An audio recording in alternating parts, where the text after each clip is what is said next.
అధ్యక్ష మీరు చూస్తే మన మిత్ర అంటే గౌరవ ముఖ్యమంత్రి గారి స్పీడ్ ఇంకా మేము అందుకోలేకపోతున్నాం. బట్ గౌరవ సభ్యులు అప్రిషియేట్ చేస్తారు మేము చేసిన కార్యక్రమాలు. అధ్యక్ష మీరు చూస్తే ప్రిపరేటరీ మీటింగ్ మొదటిసారి మెటాతో సెప్టెంబర్ 19, 2024లో పెట్టుకున్నాం.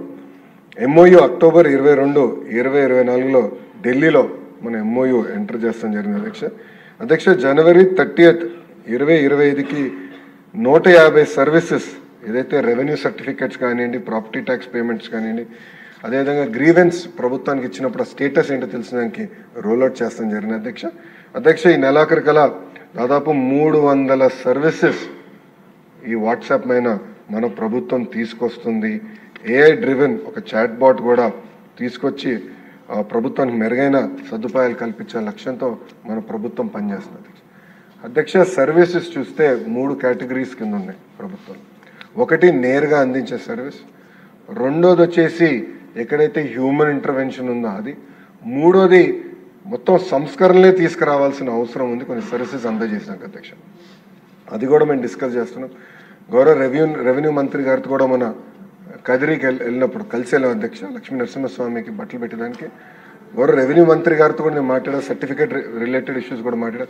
ఒక్కసారి సర్టిఫికేట్ ఇష్యూ చేస్తే ఎందుకు 100 సార్లు మళ్ళీ తిరిగి ప్రజలను అడగాలి మనం?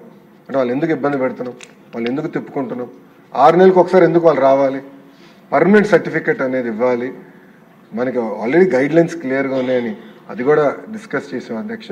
సో ఇప్పుడు ఏదైతే సర్వీసెస్ తీసుకొచ్చామో అది నేరుగా వాట్సాప్లో సులభంగా పెట్టే సర్వీసెస్ తీసుకొచ్చాము. ఇప్పుడు రాబోయే సర్వీసెస్ అన్ని కొన్ని చట్టాలని సవరించి తీసుకొచ్చే సర్వీసెస్ కాబోతున్నాయని గౌరవ సభ్యులందరికీ నేను తెలియజేస్తున్నాను అధ్యక్ష. ఇన్ఫాక్ట్ అధ్యక్ష ఏపీపీఎస్సీలో కూడా సంస్కరణల గురించి గౌరవ ముఖ్యమంత్రి గారు మమ్మల్ని సూచనలు ఇవ్వనప్పుడు నేను కొంతమంది సభ్యులతో మాట్లాడాను అధ్యక్ష. అప్పుడు వాళ్ళు చెప్పారు డాక్యుమెంట్ వెరిఫికేషన్ చాలా టైం తీసుకుంటుంది అక్కడ. అధికారుల టైం ఒక్కొక్క డాక్యుమెంట్ వచ్చి 5-10 డాక్యుమెంట్లు ఒక్కొక్కటి వెరిఫై చేసాక చాలా టైం పడుతుంది. కానీ అదే కానీ ప్రతి డాక్యుమెంట్కి ఒక క్యూఆర్ కోడ్ వస్తే సింపుల్గా స్కాన్ చేస్తే ఆ సర్టిఫికేట్ బ్లాక్ చైన్ పైన ఉంటుంది. సర్టిఫికేట్లో పైన ఉన్న వివరాలు నేరుగా ప్రభుత్వం పేజ్ పైన కూడా ఉంటుంది. సో ఈజీగా అది 2 వెరిఫై చేసినానికి సెకండ్స్లో అయ్యే పరిస్థితి తీసుకొస్తుంది అధ్యక్ష. ఇప్పుడు నేను ఒక ఊరు నుంచి ఒక ఊరికి వెళ్ళాలి. ఇప్పుడున్న పరిస్థితి ఏంటంటే డ్రాప్ డౌన్కి వెళ్ళాలి, ఏపీఎస్ఆర్టీసీ క్లిక్ చేయాలి, నేను ఏ ఊరు నుంచి నా ప్రయాణం మొదలు పెడుతున్నా, ఏ ఊరికి వెళ్ళాలి, మళ్ళీ టైం ఆప్షన్స్ ఇస్తుంది. ఇదంతా కొంచెం ప్రాసెస్. ఇది కట్ షార్ట్ చేయాలని సింపుల్గా రేపు నేను ఆ నంబర్కి వెళ్ళి హలో అని కొడితే మీకు ఎట్లా సేవ చేయొచ్చు అని అడుగుతున్నా అధ్యక్ష. నేను ఈ ఊరు నుంచి ఈ ఊరికి బస్సులో వెళ్ళకుండా ఈ రోజు పలాన్ టైం ఆటోమేటిక్గా అది ఆప్షన్స్ ఇస్తుంది, సింపుల్గా క్లిక్ చేసి పేమెంట్ చేయొచ్చు అధ్యక్ష. సో డ్రాప్ డౌన్ అనేది కూడా ఉండదు, చాలా ఈజీగా. అంటే ఒక మనిషితో ఎట్లయితే మనం మాట్లాడతామో నేరుగా ఏఐ ఎనేబుల్ చేసి ఆ సర్వీసెస్ అందజేయాలని మన లక్ష్యం.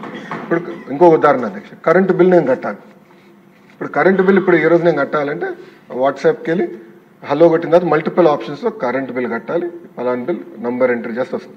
రేపు సింపుల్ కరెంటు బిల్ నేను కట్టాలనుకుంటున్నాను, ఓకే మీ నంబర్ ఇవ్వండి అంటాను, నంబర్ ఇస్తాను, జనరేట్ అయిపోతుంది, మీరు సులభంగా కట్టేసడానికి అవకాశం ఉంటుంది.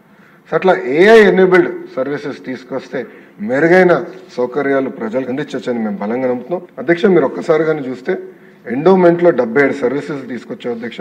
ఒక టెంపుల్ దర్శనం కానివ్వండి, సేవా బుకింగ్ కానివ్వండి, డొనేషన్ కానీ, ప్రసాదం కానివ్వండి, చివరికి అకామిడేషన్ కూడా బుకింగ్ చేసాక ఆస్కారం ఇచ్చాం. ఇప్పుడు గౌరవ ముఖ్యమంత్రి గారు మొన్న మాకు చాలా స్పష్టంగా చెప్పారు, టీటీడీని కూడా ఇమ్మీడియట్గా ఈ ప్లాట్ఫామ్ ఆయనకి తీసుకురామని చెప్తాం కూడా జరిగిన అధ్యక్ష. సో అది కూడా మేము అక్కడున్న అధికారులతో కూడా మేము చర్చిస్తున్నాం. మ్యాక్సిమం ఇంకో 30 డేస్లో టీటీడీ సర్వీసెస్ కూడా ఈ ప్లాట్ఫామ్ అయినా తీసుకురాబోతున్నామని గౌరవ సభ్యులు అందరూ కూడా తెలుపుతున్నారు అధ్యక్ష.